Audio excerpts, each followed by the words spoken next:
ಸಿದ್ದರಾಮಯ್ಯವರು ಎಲ್ಲರ ಮನೆ ಸೊತ್ತು. ಆದರೆ ಪಕ್ಷ ಅಂತ ಬಂದಾಗ ನಾವೆಲ್ಲರೂ ಪಕ್ಷದ ಅಡಿನಲ್ಲಿರುವಂಥದ್ದು. ಪಕ್ಷದ ತೀರ್ಮಾನಕ್ಕೆ ನಾವು ಗೌರವಿಸಬೇಕಾಗಿರುವಂಥದ್ದು ನಮ್ಮ ಕರ್ತವ್ಯ.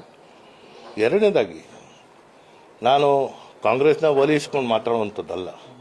ಇವತ್ತು ಸನ್ಮಾನ್ಯ ಸಿದ್ದರಾಮಯ್ಯ ಅವರು ಸುದೀರ್ಘ ರಾಜಕಾರಣ ಮಾಡಿದರೂ ಕೂಡ ಈ ರಾಜ್ಯದಲ್ಲಿ ದೀರ್ಘಾವಧಿ ಮುಖ್ಯಮಂತ್ರಿ ಆಗುವಂಥ ಅವಕಾಶ ಕೊಟ್ಟಿರುವಂಥದ್ದು ಕಾಂಗ್ರೆಸ್. 8 ವರ್ಷ ಪೂರೈಸುವಂಥ ಅವಕಾಶ ಸಿಕ್ತು.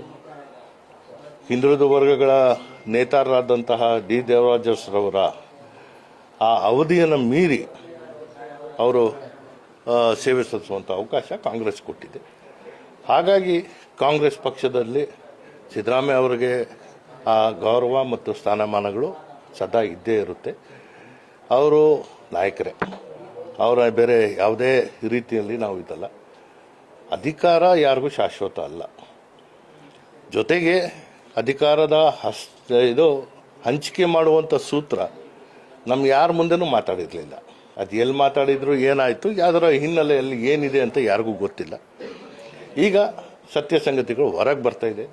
ಸಿದ್ದರಾಮಯ್ಯ ಅವ್ರನ್ನ ಪಕ್ಷ ಇಷ್ಟು ವರ್ಷ ನಿಮ್ಗೆ ಅವಕಾಶ ಮಾಡಿಕೊಟ್ಟಿತ್ತು, ಈಗ ಬಿಟ್ಕೊಡಿ ಅಂತ ಹೇಳಿದೆ.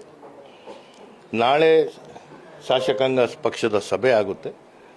ಯಾರು ಪಕ್ಷದ ಶಾಸಕಾಂಗ ಪಕ್ಷದ ನಾಯಕರಾಗ್ತಾರೆ ಅವರು ಮುಖ್ಯಮಂತ್ರಿಗಳಾಗ್ತಾರೆ.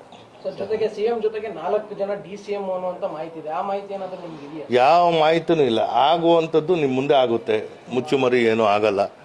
ಆದಾಗ ಯಾರಿಗಾಗುತ್ತೆ ಅವ್ರ ಜೊತೆ ಸಂತೋಷ ಅಂದ್ಕೊಳ್ಳಿ, ಯಾರ ಜೊತೆ ಆಗಲ್ವಾ ಅವರ ಅಸಮಾಧಾನ ಏನಿದೆ ಅವ್ರನ್ನ ತಿಳಿಪಡಿಸೋಕ್ಕೆ ಏನು ಬೇಕೋ ಅದು ಮಾಡ್ತೀವಿ.